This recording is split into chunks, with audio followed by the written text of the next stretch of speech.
स्वदेशी तंत्रज्ञानामुळे आणि संरक्षण क्षेत्रातील मेक इन इंडियाच्या सामर्थ्यामुळे ऑपरेशन सिंदूर यशस्वी करत संपूर्ण जगानं नव्या भारताची क्षमता पाहिली, पंतप्रधानांचं प्रतिपादन.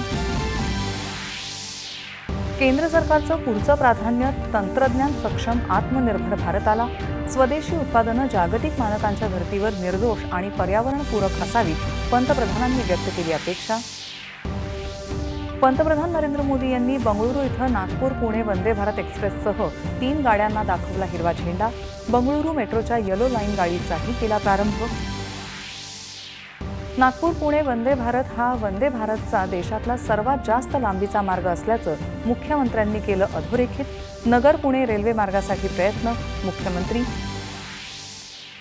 काही देश भारताच्या विकासानं नाखुश, मात्र विकासाची वेगवान वाटचाल पाहता आता जगातील कोणतीही शक्ती भारताला महासत्ता होण्यापासून रोखू शकत नाही, संरक्षण मंत्री राजनाथ सिंह.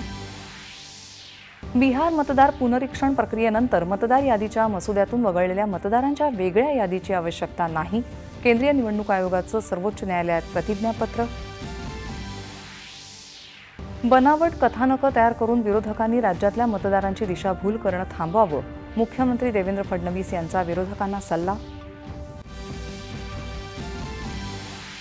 नाशिकच्या इगतपुरीमधून सायबर फसवणूक करणारं कॉल सेंटरचं रॅकेट सीबीआयकडून उद्ध्वस्त, 5 जणांना अटक.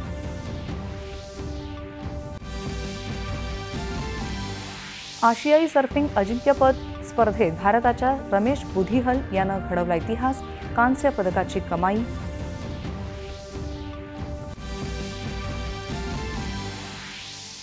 आणि 20 वर्षांखालील महिलांच्या आशियाई रग्बी अजिंक्यपद स्पर्धेत भारतीय संघाची उपांत्य फेरीत धडक.